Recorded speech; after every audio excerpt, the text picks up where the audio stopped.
Shalom, selamat malam Bapak Ibu Saudara yang terkasih.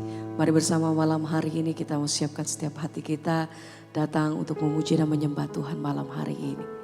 Mari bersama kita satu dalam doa. Kami bersyukur, terima kasih Tuhan. Bersama-sama malam hari ini kami datang. Kami bawa setiap hati kami dan segenap keberadaan kami malam hari ini untuk datang memuji dan menyembah Engkau. Terima kasih Tuhan. Malam hari ini kami datang bersyukur untuk penyertaan-Mu yang sempurna atas hidup kami sampai hari ini. Kami mau nyatakan lalu pujian kami bahwa satu-satunya pribadi yang kami perlukan berjalan bersama-sama dengan kami. Melewati setiap perkara lepas perkara atas hidup kami. Tuhan, kami perlu Engkau. Malam hari ini kami mau naikkan pujian kami dan menyatakan satu-satunya yang kami perlukan, kami butuhkan hanya Engkau Tuhan. Terima kasih buat kesetiaan-Mu Tuhan. Terima kasih Bapak, terima kasih Tuhan.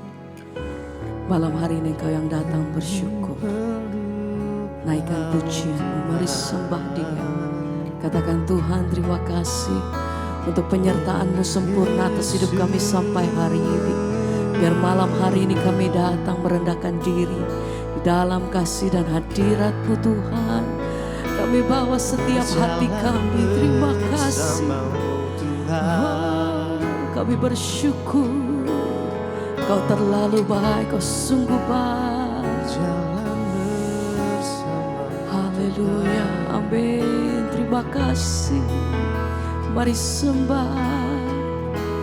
Lebih dari nafasku Bapa, ku perlukan kasih-Mu Bapa.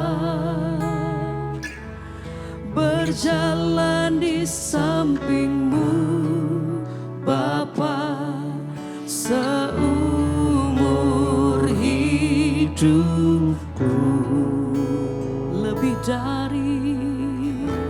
Lebih dari nafasku Bapa, kami perlukan kasih-Mu Bapa. Peganglah tanganku, ya amin Bapa, amin, untuk selamanya. Mari lebih dalam katakan. Lebih dari nafasku Bapa, ku perlukan kasih-Mu Bapa. Kami perlukan kasih-Mu, kami perlukan jamaah-Mu. Kami perlu Engkau Bapa. Tuhan seumur hidup selama-lamanya. Oh, lebih dari nafasku Bapa, ku perlukan kasih-Mu Bapa. Peganglah tanganku ya Bapa, untuk selamanya. Lebih dari nafasku Tuhan, lebih dari nafasku Bapa, ku perlukan kasih-Mu. Kami perlu Bapa. Engkau Berjalan di samping-Mu Bapa, Tuhan selama-lamanya. Oh, lebih dari nafasku Bapa, kami perlukan, ku perlukan kasih-Mu Bapa. Peganglah tanganku ya Bapa. Ini hidup kami Tuhan. Selama-lamanya kami menyatakan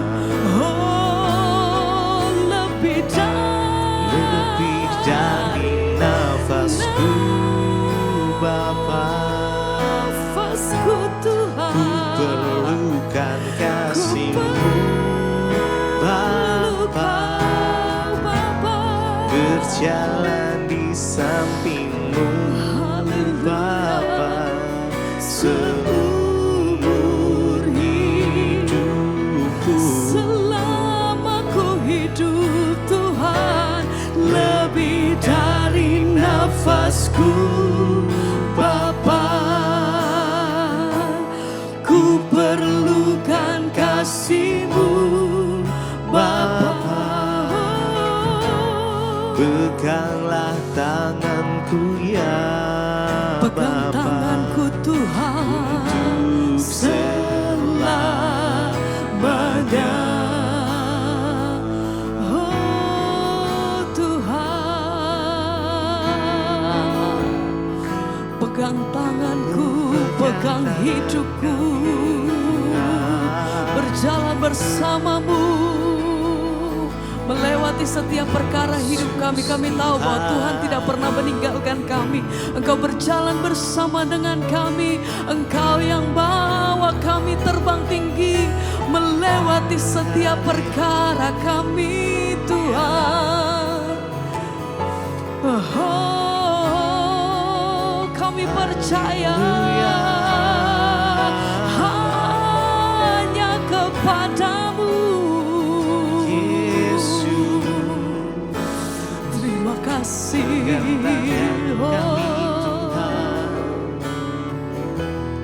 Lebih dari nafasku Bapa,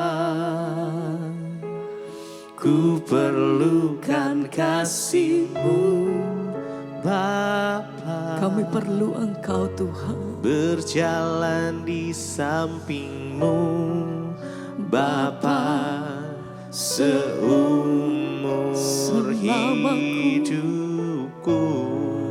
Oh, terima kasih Tuhan. Lebih dari nafasku Lebih Bapa, dari nafasku. ku perlukan kasih-Mu Bapa. Peganglah tanganku ya Bapa, untuk selamanya. Sekali lagi bersama mari katakan. Lebih dari nafasku Bapa, ku perlukan kasih-Mu Bapa,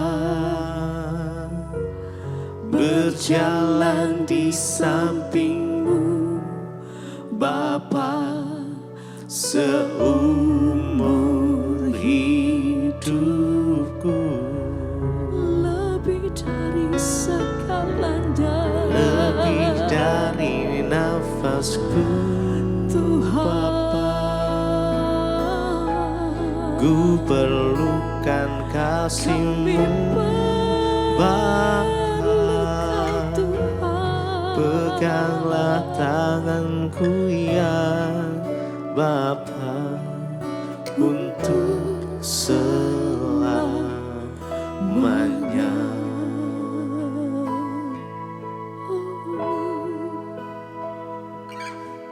Selama kami hidup, kami perlu Engkau Tuhan.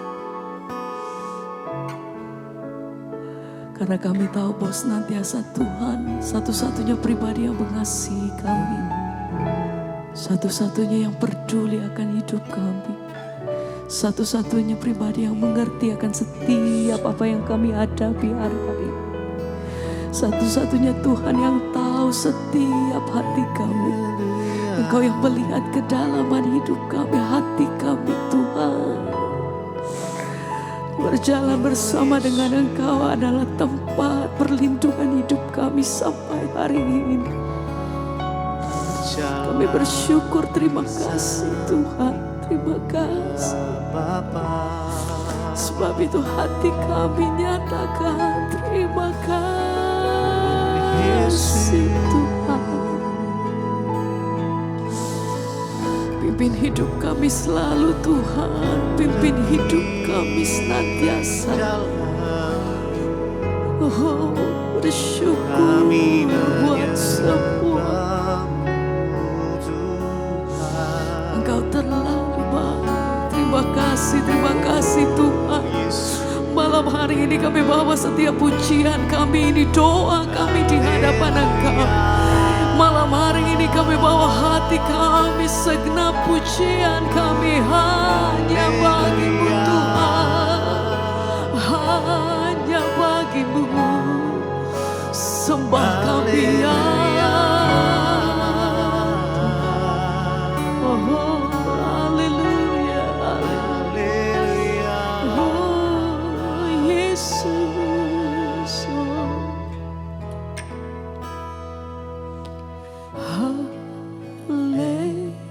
Haleluya, haleluya, haleluya.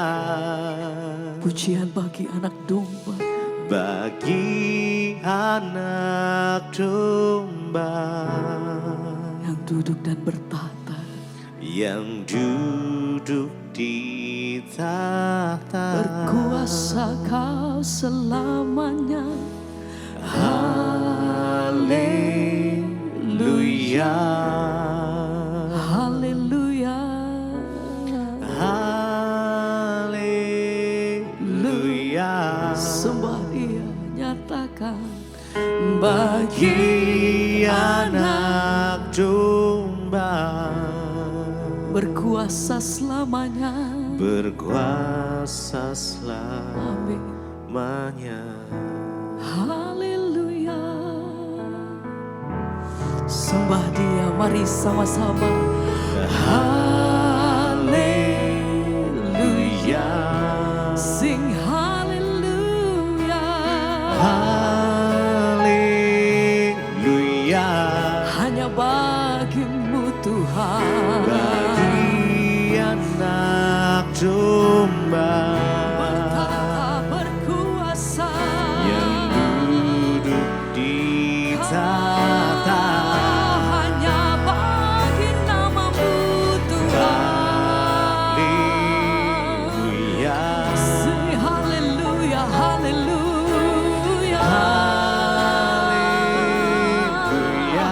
Segala pujian hormat kami bagi Allah yang kudus. Bagi anak domba, Layak Engkau disembah Tuhan. Lagi bersamakan hatimu, mari sembah. Oh, haleluya.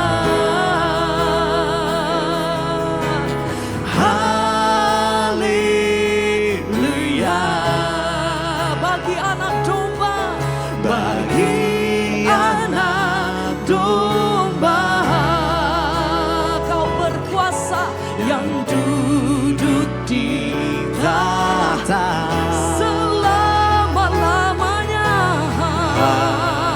Haleluya. Ini setiap kami pemujimu, penyembahmu Tuhan. Kami berseru haleluya. Bagi anak domba, berkuasa selamanya. Selama-lamanya kami menaikkan pujian dan penghormatan tertinggi kami bagi Raja di atas segala raja. Sebab Engkau yang layak terima pengagungan dari kami Tuhan. Sebab Engkau layak terima hormat kami. Hanya Engkau. Kemuliaan hanya bagimu Tuhan. Oh, kemuliaan hanya bagi Raja yang kudus Engkau. Sekali lagi bersama-sama mari angkat hatimu, katakan haleluya.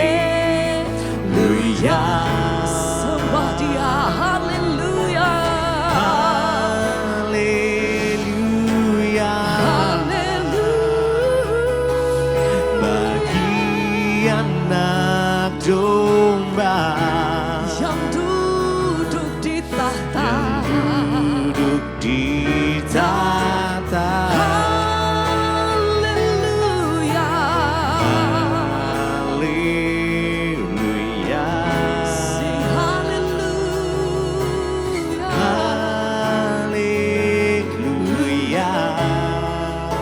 Kemuliaan hanya bagimu Tuhan. bagi anak domba. Oh berkuasa Selamanya. Sekali lagi bersama-sama mari katakan Haleluya.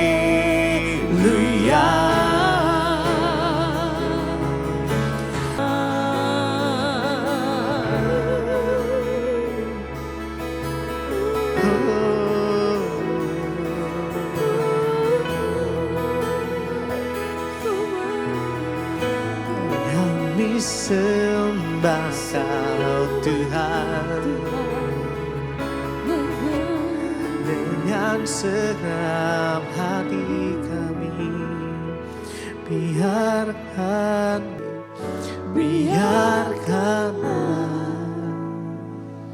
ku menyembah. nikmati kasih Tuhan malam ini. Walau tak Ya, dengan Jesus. puisi yang indah, Kami menyembah Engkau Tuhan. Biarkanlah ku menyembah, memberikan hati ini ku berserah dengan penuh kasih sayang. Biarkan Tuhan aku menyembah.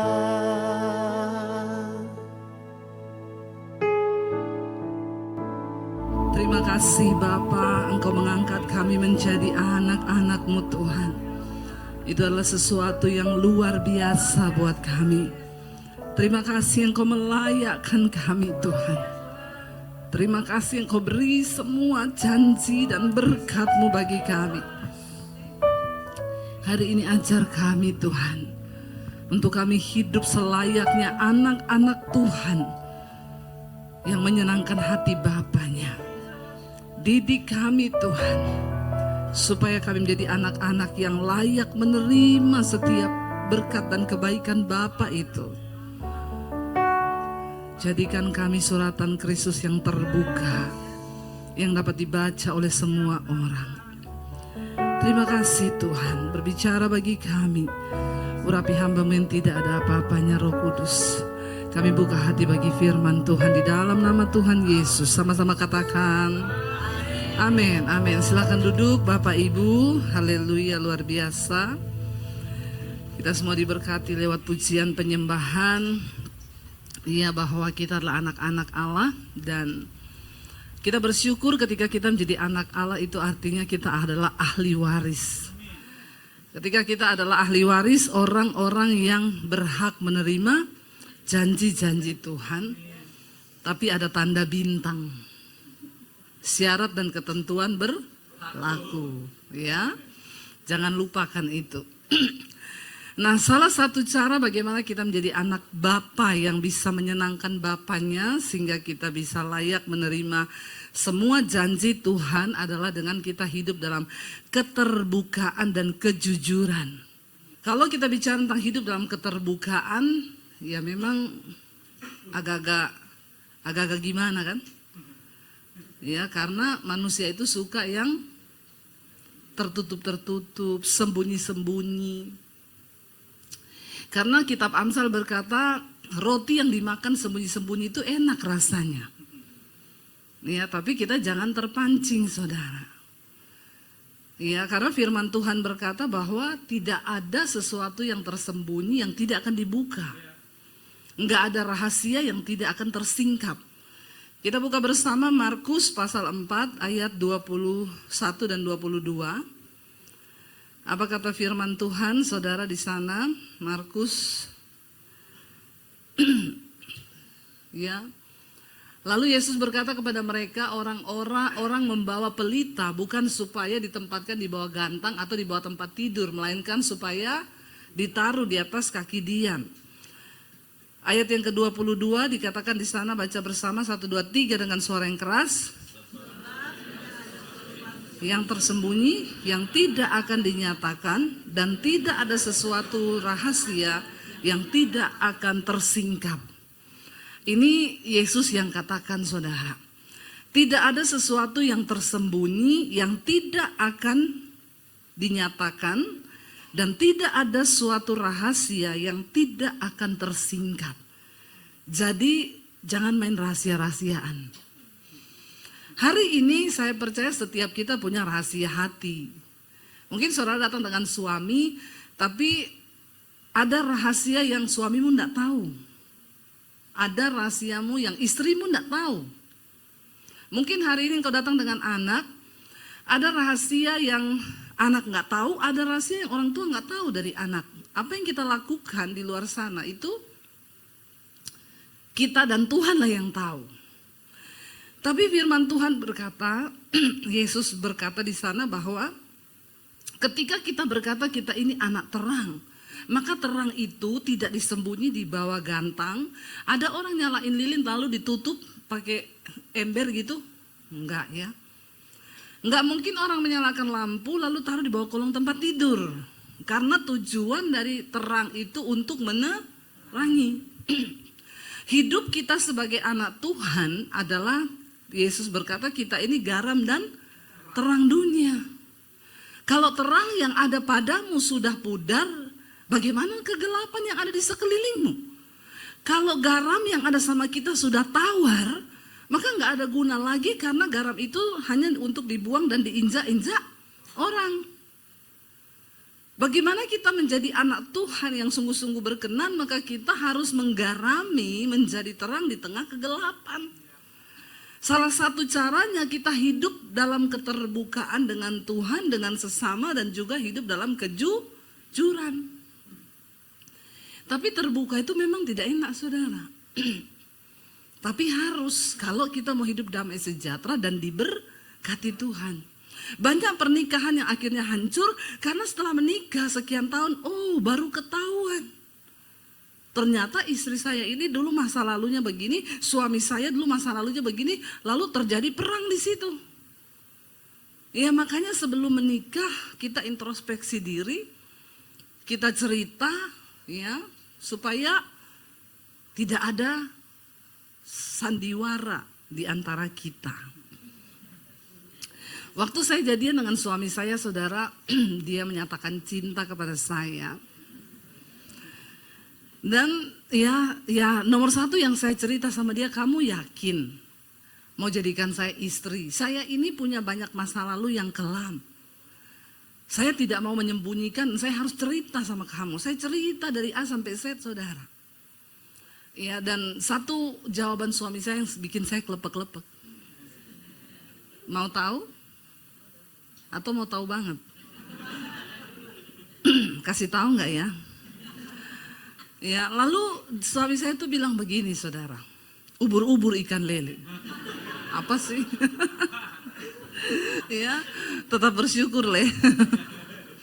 Jadi waktu itu suami saya bilang gini, ketika saya cerita semua masa lalu saya yang gelap, dia bilang, kalau Tuhan Yesus saja mau mati untuk semua dosamu, siapa saya?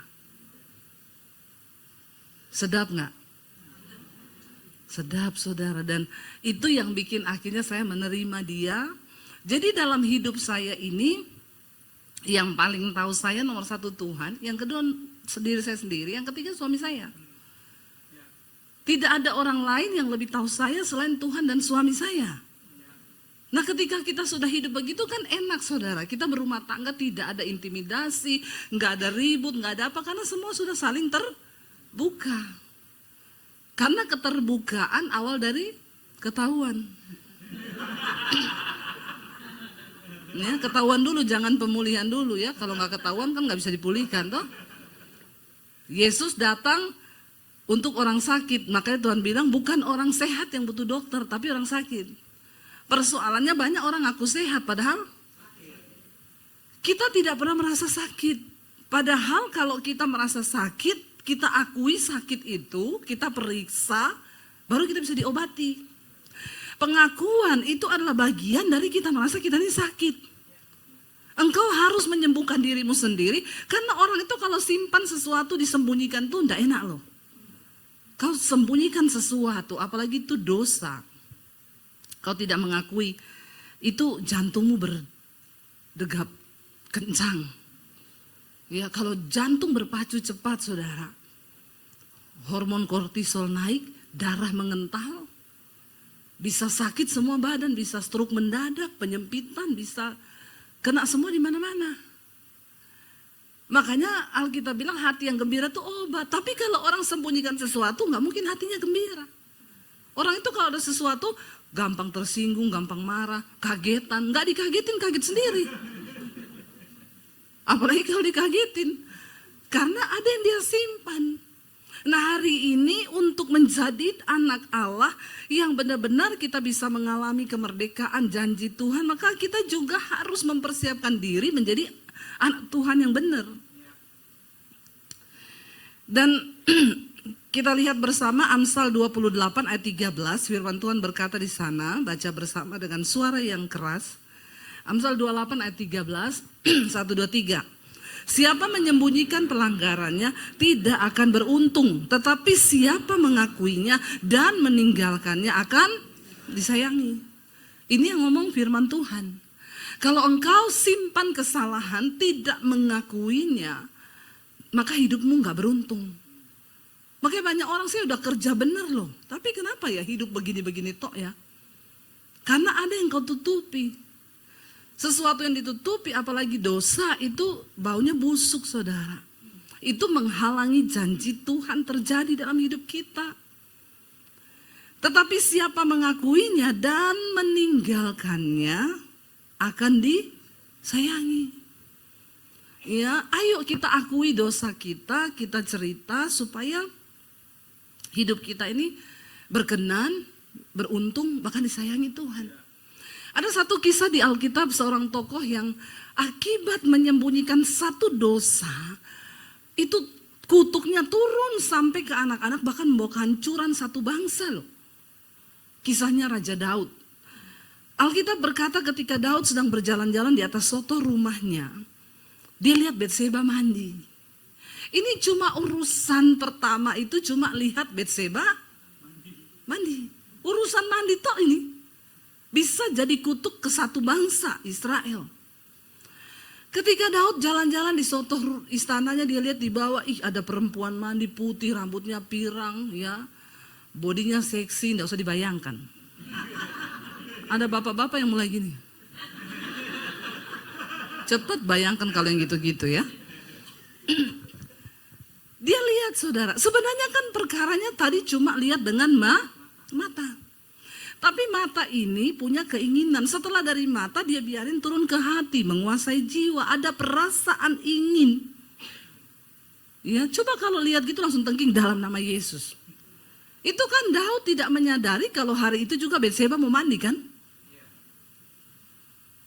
Saya ke Israel, ke istana Raja Daud. Memang saya baru mengerti, oh makanya dia bisa lihat Batseba mandi. Istana Daud itu di bawah itu rumah-rumah turun-turun begini. Jadi dari atas bisa lihat memang ke bawah. Kok iya pas kamar mandinya Batseba itu belum dipasang atap. Suaminya belum gajian kali, belum jadi dia mandi. Ya, saya kalau ke sana saya tanya sama tour guide saya, kamar mandinya Batseba mana ya? Dia bilang, oh nggak tahu Bu dari sini ya. Itu kan tidak disengaja dan tidak direkayasa, hanya persoalan kebetulan lihat Batseba. Perhatikan cara kerja dosa itu gila loh, saudara. Makanya jangan terikat dengan film porno di sini ya. Kita nggak ada celah aja, itu setan bisa kasih begitu loh. Apalagi kalau kau tiap hari terikat lihat film porno terus dari pagi sampai malam, udah otakmu rusak. Ya, orang tuh kalau lihat film porno tiap hari, ngeri, saudara. Lihat sapi lewat, ih sapinya nggak pakai celana. Dari dulu itu sapi tidak pakai celana dari dulu. Kenapa otakmu kotor? Dari dulu. Tapi karena di sini udah rusak. Lihat kambing itu, kambing telanjang, memang dari dulu. Bayangkan loh, ini yang tidak ada celah loh Daud, cuma pas lihat aja. Tapi Alkitab bilang, lihat dosa itu mengintip di depan pintu. Berusaha untuk membuat engkau terpikat. Bayangkan kalau tiap hari kau nonton film porno. Ya sudah, bayangannya aneh-aneh, akhirnya melakukan dosa. Lalu kau bilang, Tuhan Yesus sudah bayar dosaku, pret banget kau. Tidak berusaha untuk matikan daging. Ketika Daud melihat Batseba, dia WA prajuritnya, kesini dulu sebentar. Ya, datang prajuritnya, kamu coba cari tahu. Tadi siang aku tuh lihat ada perempuan mandi, titik koordinatnya di situ, ya. Rambutnya pirang panjang, badannya seksi, kamu cari tahu siapa. Enggak berapa lama prajurit datang, raja siap. Saya temukan orangnya, namanya Batseba. Dia istri prajuritmu dan sekarang Uria itu suaminya lagi pergi di medan pertempuran. Saudara, ini Daud ya. Coba kalau waktu itu dia langsung telepon Nabi Nathan, konseling ya. Telepon Pak Yosua gitu ya. Pak, saya nih nggak tahu ya, saya sejak lihat tuh perempuan mandi kok saya jadi pengen memiliki ya. Maka didoakan Nabi Nathan kan, dalam nama Yesus segala otak jorok, porno, dalam nama Yesus, tengking kan. Nggak jatuh kan dia. Penting keterbukaan itu, dia simpan sendiri, dia nikmati dalam halusinasi, dia bertindak cari perempuan itu. Lalu dia bilang sama prajuritnya, panggil dia, undang datang ke istanaku. Prajurit datang ke rumah Batseba, Batseba, kamu diundang Raja Daud datang ke istananya. Siapa yang gak mau? Daud ganteng, muda, kaya, raja. Batseba bilang, lumayan jadi ani-ani. Ani-aninya Raja Daud. Ya, gila, dapat emas, uang, bukan cuma apartemen, separuh istana. Kan? Pergilah dia, saudara. Dia sudah tahu lah pasti kalau raja panggil bakal jadi apa, dia udah tahu kan? Udah tahu lah dia. Ketika diundang ke istana bukan cuma dipajak ketemuan. Hari itu Alkitab berkata Daud tidur dengan Batseba. Bukan ketiduran. Tapi dia tidur dengan Batseba, melakukan sesuatu dosa. Cuma perkara dari lihat dia mandi, kebayang panggil, undang, melakukan dosa. Kok iya pas loh, sekali melakukan hubungan, Batseba langsung hamil. Ini Batseba subur sekali juga. Ya, hamil. Langsung datang sama Daud.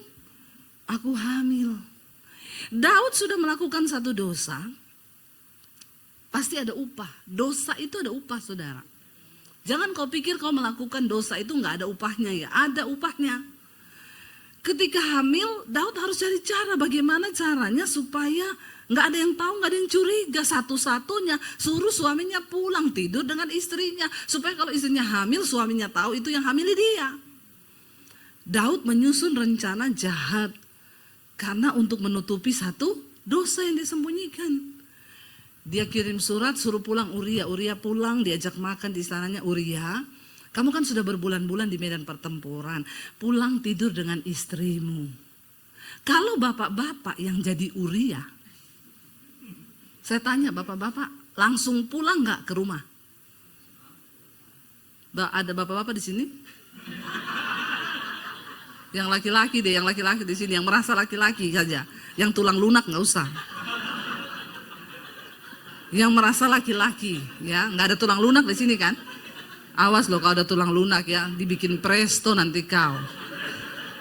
Ya, saya tanya, kalau saudara laki-laki sudah lama berpisah dari istri berbulan-bulan di medan pertempuran, tiba-tiba sama rajanya suruh pulang tidur sama istri senang-senang di rumah, pulang nggak?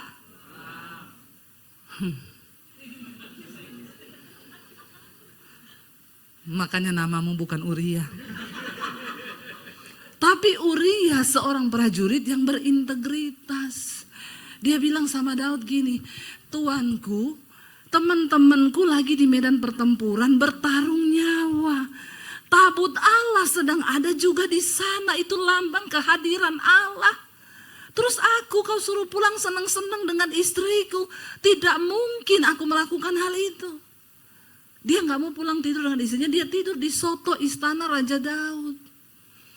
Daud gondok, ini orang ya. Aku ini mau jebak kau, kenapa kau enggak pulang? Besok malam Daud bilang, oh aku tahu, kasih mabuk. Daud beli cap tikus. Dikirim dari Manado. Iya toh, cap tikus ini memang ampun nih cap tikus ini. Daud bilang pasti mabuk, pasti pulang ini. Dikasih minum cap tikus, mabuk Uria. Waktu mabuk Daud bilang pulang. Istrimu kangen sama kamu, tiduri istrimu pulang. Tetap. Dalam keadaan mabuk pun Uria integritasnya teruji loh. Dalam keadaan mabuk dia bilang, Tuanku Raja, tidak mungkin karena teman-temanku di sana lagi bertarung nyawa dan tabut Allah yang Maha Kudus sedang ada di medan pertempuran. Aku tidak mungkin pulang dan senang-senang dengan istriku. Itu orang yang paling berintegritas tuh Uria, saudara. Saya bilang gila ini orang punya mabok pun tetap berintegritas. Ada orang Kristen ngomong sama saya, Bu saya ini juga walaupun mabok nyanyi lagu rohani loh. Berintegritas itu saudara. Saya bilang sama dia, saya curiga kamu ini cuma kalau mabok nyanyi lagu rohani. Kalau sadar kagak, justru terbalik, mabok aja kau terus. Biar kau dekat dengan Tuhan. Mungkin kalau mabok dia dekat sama Tuhan. Karena tidak di alam nyata. Bayangkan loh, Uria tidak mau pulang, mabuk tidak mau pulang. Daud stres. Ini orang sudah saya kasih minum cap tikus, tidak mau pulang. Sudah tak gini, tidak mau pulang. Ya udah, satu-satunya cara harus mati dia, supaya semua masalah beres. Daud tulis surat kematiannya Uria. Uria, kamu bawa surat ini kasih ke panglima perang. Dia tulis sama panglima perang. Sesampainya Uria di tempat di medan pertempuran, taruh dia di posisi paling depan di perang yang paling sengit supaya dia mati terbunuh. Uria tidak sadar kalau dia membawa surat kematiannya. Karena dia prajurit yang berintegritas, dia nggak kepo juga buka itu surat di jalan.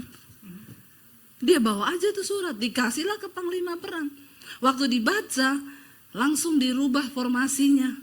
Ya sudah kamu pindah gini-gini, Uria kamu paling depan. Padahal Uria ini bukan prajurit yang di bagian menyerang paling depan. Dia nggak punya keahlian itu, tapi Daud tahu.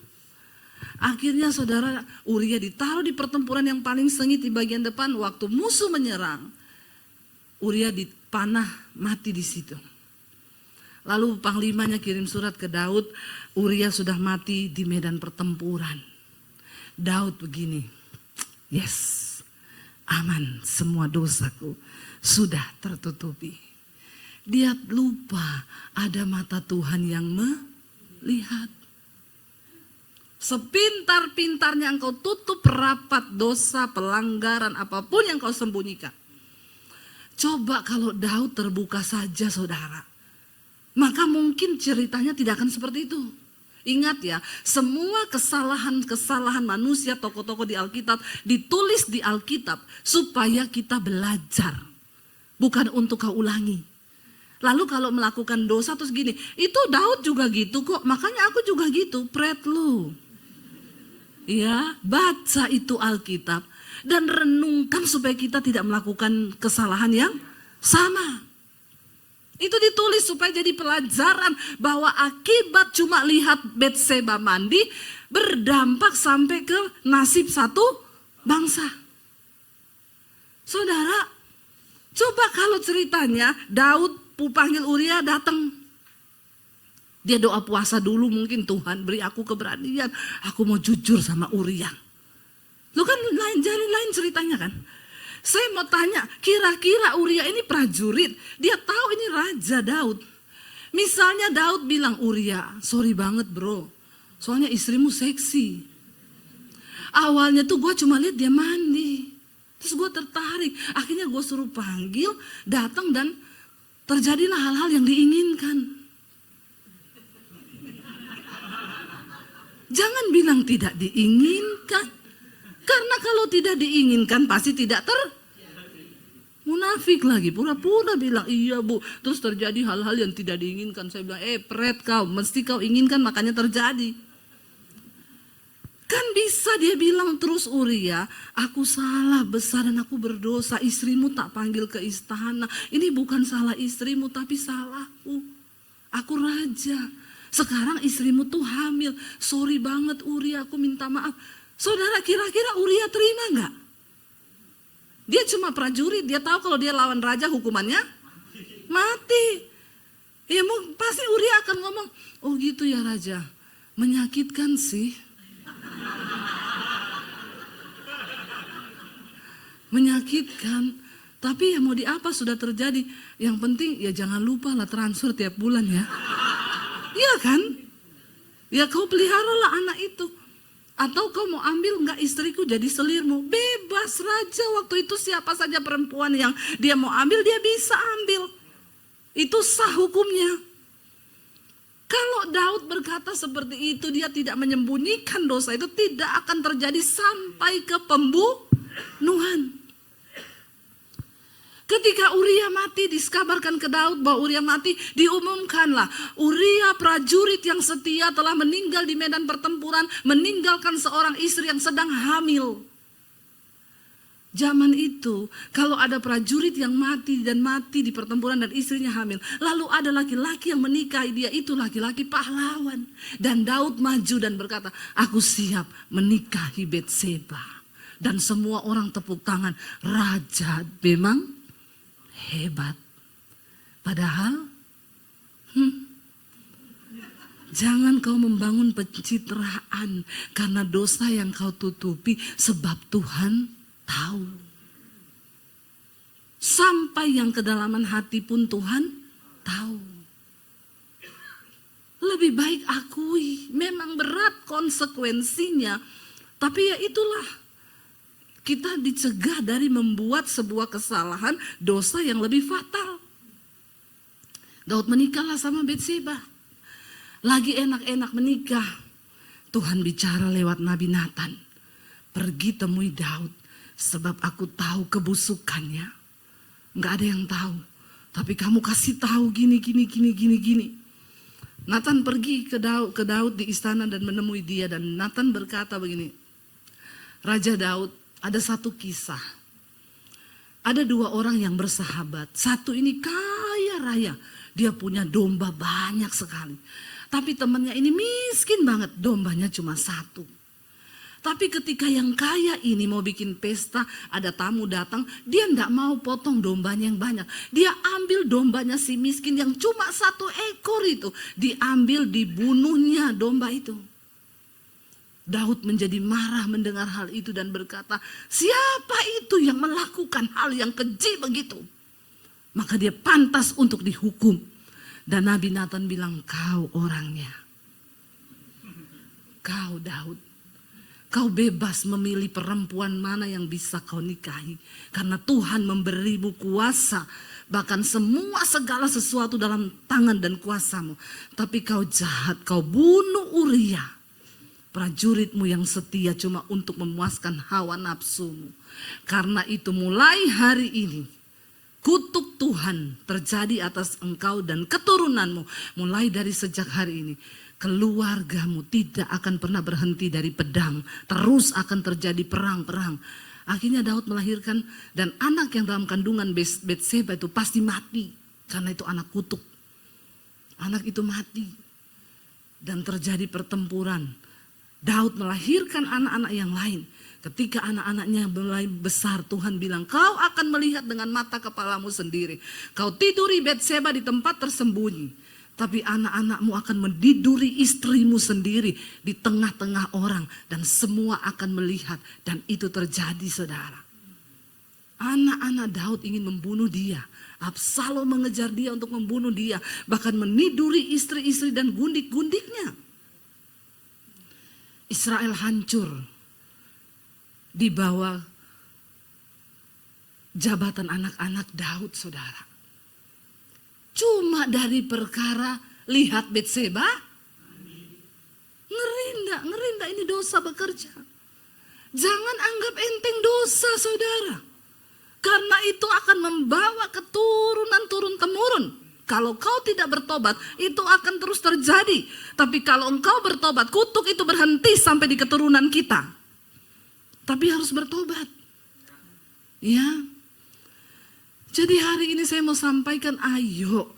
Kehidupan dalam kejujuran, keterbukaan itu penting. Kalau hari ini engkau masih mau menyimpan dosa, terbukalah saudara, kasih tahu. Karena tadi ayat ini berkata, orang yang menyembunyikan dosa dan pelanggarannya tidak akan beruntung. Justru sebaliknya sial. Biar kau mau kejar ilmu sampai ke negeri Cina, kau mau cari, ya lucu juga ilmu dikejar sampai ke negeri Cina. Padahal belum tentu ilmunya lari ke Cina toh. Bisa jadi dia lari kemana gitu, negara mana dikejar sampai ke Cina. Kau mau cari usaha sampai kemana, kalau kau tidak mengakui dosamu dan tidak meninggalkannya, maka kau tidak akan pernah beruntung. Tapi orang yang mengakuinya dan meninggalkannya akan disayangi. Coba bayangkan kalau kau jadi anak yang disayangi Tuhan. Tuhan bukakan pintu-pintu yang tertutup. Hal-hal yang mustahil menjadi mungkin sebab Tuhan sayang sama kau. Amin saudara. Ya, baru kita bisa nyanyi tadi, I am a child of God. Jangan sampai kita sudah pede, I am a child of God. Tuhan bilang pret. Ya, ayo kita bertobat, kita kejar perkenanan Tuhan. Ya, supaya hidup ini terbuka di hadapan Tuhan, berkenan di hadapan Tuhan. Orang yang paling berbahagia di dunia ini bukan orang kaya, tapi orang yang hidup dalam kebenaran. Karena tidak ada yang dia sembunyikan, tidak ada yang dia tutupi. Ya, akui semuanya. Kalaupun kau jengkel sama seseorang, datangi orang itu, ngomong baik-baik. Aku mau ngomong dong, sebelum ngomong kita berdoa, yuk doa. Terus aku tuh jengkel loh sama kamu. Kenapa? Soalnya begini-begini. Kalau dimulai dari doa kan tidak mungkin. Itu cara kita mencegah iblis untuk mengambil kesempatan. Karena kita ini makhluk sosial yang selalu ketemu orang. Dan tidak disadari mungkin sikap saya satu saat bisa jadikan saudara kepahitan. Dengan saya khotbah aja ada yang kepahitan sama saya loh. Padahal saya tidak kenal loh dia. Bayangkan, tidak kenal aja udah kepahitan loh. Saya tuh nggak suka sama Bu Devi itu. Kalau khotbah itu selalu. Ya, kemarin saya ke sekolah misi ngajar. Ada satu anak sekolah misi, saya tanya, kamu kenapa masuk ke sini? Saya tuh tadinya hidup dalam dosa, Bu. Terus saya tuh jengkel sekali loh kalau dengar khotbahnya Bu Devi. Kenapa kamu jengkel dengar khotbah saya? Soalnya saya tuh tersinggung banget kalau dengar ibu khotbah. Saya bilang, berarti kau berdosa. Kalau orang tidak berdosa tidak tersinggung dengar khotbah saya. Tapi puji Tuhan kalau kau tersinggung, berarti kau merasa masih peka. Ya, terus tapi benar sih yang ibu ngomong itu benar. Tapi saya jengkel, tapi saya dengerin terus. Oh, puji Tuhan tuh. Akhirnya saya bertobat, Bu. Saya nangis sama Tuhan. Lalu saya menyerahkan diri untuk masuk ke sekolah misi ini. Ya, saya bilang puji Tuhan loh ya. Jadi saudara, kita ini bertemu dengan banyak orang. Kadang kita jengkel, kita marah, omongin aja. Sama suami istri juga begitu. Daripada kamu diem-dieman, simpan sakit hati, Tuhan tidak berkati rumah tanggamu, jauh dari ini, mending akui. Ya, saya kalau jengkel sama suami, saya ngomong, aku tadi jengkel loh, kamu tuh ngomong begini-begini. Terus dia bilang, oh tadi kamu jengkel tuh. Orang Solo tuh. Ya, tapi selesai, sudah selesai, nggak ada macam-macam gitu. Jadi enak kalau kita hidup dalam keterbukaan. Tapi dosa yang disembunyikan, ditutupi itu pasti akan membawa dampak buruk dalam hidup kita. Saya tutup dengan satu kesaksian saudara. Satu kali suami saya kehilangan kredit card. Baru sadar itu hari Senin. Lalu saya telepon ke banknya. Mbak, saya mau lapor kredit card suami saya hilang. Atas nama siapa ini? Hilangnya kapan, Bu? Saya baru tahu hari Senin ini. Sebentar saya buka ya, dibuka. Oh, ini hari Minggu ada pembelanjaan sekian juta di mall ini. Terus sekian puluh juta di supermarket ini. Oh, lah Mbak, tapi kan itu bukan kita yang pakai. Ya Bang, nggak mau tahu, Ibu harus tetap bayar karena itu atas namanya suami Ibu. Akhirnya saya telepon ke kantor asuransi karena saya tahu hari Jumat kredit card itu difotokopi di satu perusahaan asuransi untuk kebutuhan di auto debit setiap bulan. Saya tanya, Mbak, kemarin itu kan suami saya fotokopi kredit card, ketinggalan nggak ya kredit cardnya? Oh enggak Bu, saya sudah balikin sama Bapak sendiri yang terima kok. Ya, oh jadi bener, Mbak ya yakin, soalnya ini hilang. Oh tapi sudah. Oh yaudah makasih ya Mbak. Akhirnya saya pergi ke mall itu saudara. Saya lihat, oh ini belanjanya di mall itu. Ya, jiwa detektif saya meronta-ronta. Memang wanita-wanita itu dia punya jiwa detektif. Terutama ibu-ibu. Jadi bapak-bapak berhati-hatilah. Ya, istri-istri itu lebih jago daripada detektif manapun. Lalu saya pergi ke mall itu, saya ketemu ya di tim kantornya, manajemennya. Saya mau minta izin Pak, saya mau lihat CCTV karena saya kehilangan kredit card dan ini puluhan juta. Itu hari Minggu kemarin dipakai di mall ini. Boleh nggak saya lihat tayangannya? Di kasir nomor berapa, jam 2 siang kemarin Minggu pembelanjaannya sekian. Oh maaf Bu, karena ini sifatnya privacy sekali, kami tidak bisa kasih Ibu masuk ke dalam. Oh kalau gitu saya bawa polisi ke sini. Ibu jangan bawa polisi ke sini. Kita bicara baik-baik Bu. Jadi gimana? Saya ini kan kalau kecuali Bapak mau bayar nih kredit card. Enggak, gini aja Ibu tanda tangan surat, nanti kami perbolehkan Ibu masuk. Surat pernyataan bahwa tidak akan diperkarakan polisi. Ya iya kalau kamu kasih saya masuk, saya tidak perkarakan. Tapi kalau kamu tidak kasih, saya bawa polisi.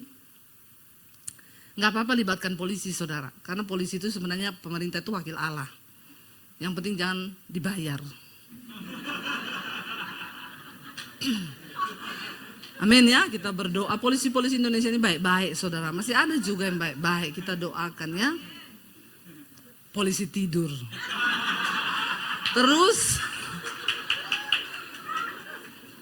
kamu kenapa? Belum selesai loh. Terus saudara,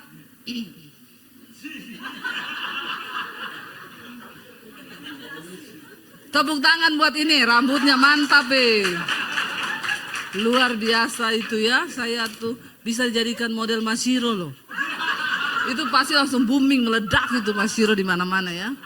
Keren, rambutnya keren. Itu perjuangan loh buat gitu. Saya jadi berpikir saya bisa nggak ya? Bisa ya, ajari ya. Saudara sampai di mana tadi? Polisi. Akhirnya dia bilang, oh jangan Bu, Ibu tanda tangan aja. Saya tanda tangan surat, saya dibawa masuk di ruang CCTV. 3x3 saudara. Isinya semua monitor kecil-kecil. Bu, pembelanjaan jam 2 siang dengan total segitu ada di kasir nomor 7. Ini orangnya. Saya lihat, itu sekretarisnya di perusahaan asuransi. Dia pakai baju hijau, pakai tas coklat, rambutnya dikucir. Oke, bisa di print out nggak fotonya sama pembelanjaannya saya bawa. Oke Bu, saya bawa saudara. Saya keluar dari mall itu, saya telepon sekretarisnya. Mbak, saya mau tanya sekali lagi, kamu benar-benar nggak tahu kredit card itu? Ya ampun Bu, demi Allah.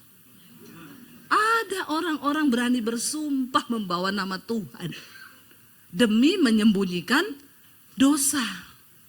Dalam hati saya, kalau Tuhan saja dia sudah tidak takut, ya apalagi cuma kita.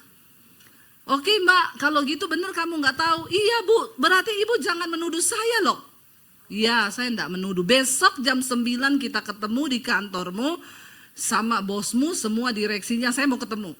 Saya telepon bosnya, teman saya. Bu, saya sudah tahu yang curi kredit card saya. Besok kita ketemu karena saya sudah punya bukti ya di kantornya Ibu. Siapa? Jadi Bu Debbie tuduh sekretaris saya. Bu, itu sekretaris saya puluhan tahun kerja di saya. Dia pegang semua kredit card saya. Selama ini aman-aman aja. Besok kita ketemu jam 9. Ketemu dengan semua direksinya saudara. Mbaknya dipanggil di tengah-tengah, saya bilang, Mbak sekali lagi saya mau tanya, kamu tahu nggak persoalan kredit card suami saya? Demi Allah, masih bersumpah. Langsung saya buka saudara, ini loh Mbak. Jam 2 siang hari Minggu kemarin kamu belanja ini sekian juta. Lalu jam 3 sore kamu turun ke bawah di supermarket. Kamu beli lemari. Semua pembelanjaanmu sekian puluh juta diantar ke rumahmu. Ini bonnya, ini alamat rumahmu, bener nggak? Ini fotomu pakai baju hijau, tas coklat. Langsung dia nangis di situ saudara. Bosnya terkaget-kaget dan ngomong, hah? Jangan-jangan kredit card saya. Nah, saya datangi pegawainya ini, saudara. Saat itu dia dipecat. Saya bilang ini, Mbak, kamu tahu nggak? Kemarin saya telepon kamu sore itu, saya sudah pegang semua bukti-bukti ini. Tapi saya mau tunggu niat baikmu. Siapa tahu kamu terbuka cerita sama saya. Maka saya tidak akan perkarakan di kantor. Selesaikan secara berdua. Mungkin kamu cicil atau bagaimana bisa kita bicarakan. Tapi karena saya lihat kamu bersumpah demi nama Tuhan dan tidak ada takut-takutnya kau menutupi dosa. Jadi saya perkarakan. Kamu sudah puluhan tahun bekerja di perusahaan ini. Sekarang kamu dipecat. Berapa tahun kemudian kalau kamu ketemu teman-temanmu di mall atau di mana, mereka tidak akan ingat puluhan tahun kebaikanmu kerja di perusahaan ini. Satu yang mereka akan ingat itu dipecat karena curi kredit card. Nama baikmu rusak. Kita nggak punya harta, asal punya nama baik. Itu modal, karena Alkitab berkata nama baik itu lebih berharga daripada kekayaan besar. Tapi sekalipun kau punya kekayaan, nama baikmu rusak, perlahan akan habis semuanya dan orang gak bisa percaya kamu. Kenapa kita harus hidup dalam kejujuran, keterbukaan dan kebenaran? Jaga nama baikmu. Sebab engkau adalah pelita dan terang. Kalau engkau berlaku dan berbuat dosa di luar, yang dipermalukan itu Tuhan. Itu artinya kita tidak menghormati Tuhan. Contohnya Daud.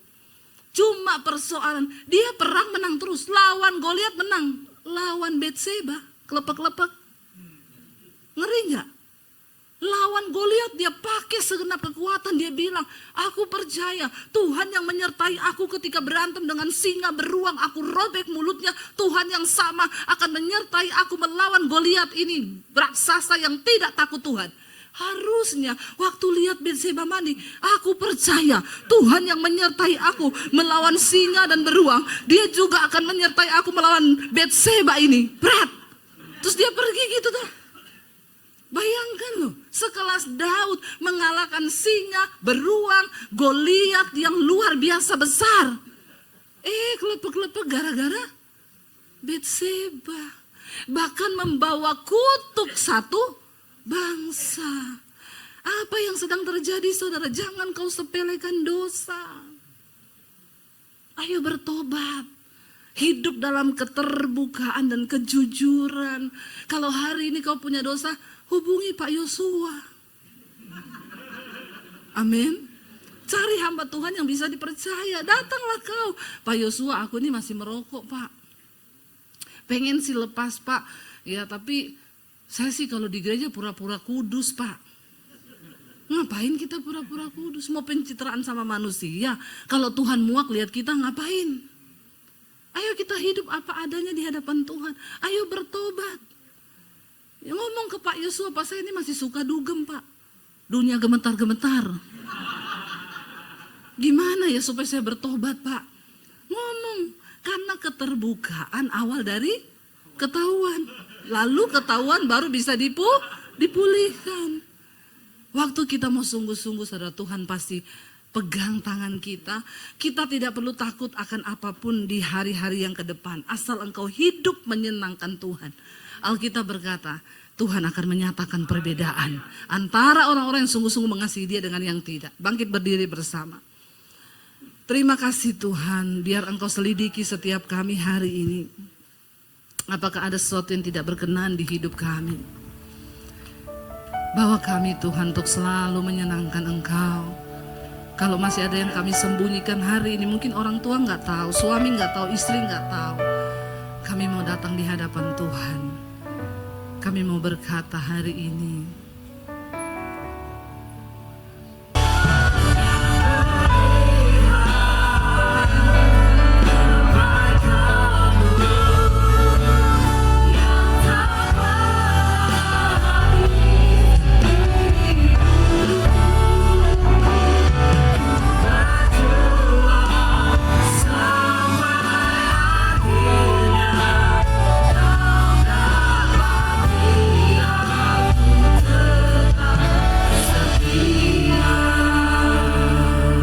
tutup mata dalam hadirat Tuhan, saudara. Dengan hati yang terbuka kita katakan, Tuhan, selidiki kami Tuhan. Selidiki hidup kami. Mungkin orang yang di sekeliling kami, yang di sebelah kami bahkan tidak tahu. Kami mau terbuka di hadapan Tuhan. Sebab berbahagialah orang yang mengakui dosanya dan meninggalkannya. Maka dia akan disayangi Tuhan.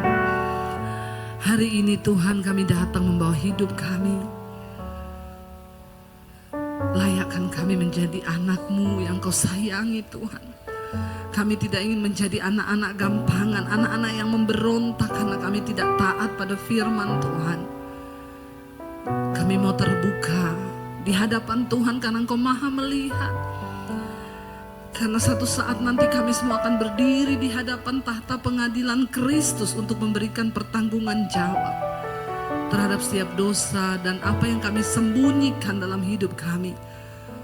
Jadikan kami jemaat gereja Tuhan yang siap, layak menjadi mempelai-mempelai Kristus di akhir zaman.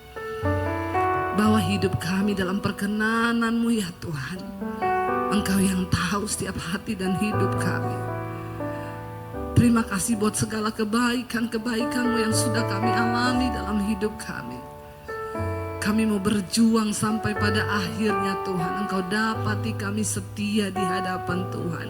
Terimalah kiranya berkat, rahmat, anugerah dari Allah Bapa, cinta kasih dari Tuhan Yesus Kristus turun atas hidup kita mulai hari ini. Bahkan sampai kali yang kedua Tuhan Yesus datang kembali menjemput setiap kita. Dan nama kita semua tercatat di dalam kitab kehidupan. Di dalam nama Tuhan Yesus Kristus kita semua yang percaya diberkati, disertai Tuhan. Mari katakan bersama, amin, amin, amin. Kau yang pegang tanganku, Kau yang sentuh hatiku. Selamanya ku cinta Kau Yesus, selamanya ku menyembah-Mu. Kau yang pegang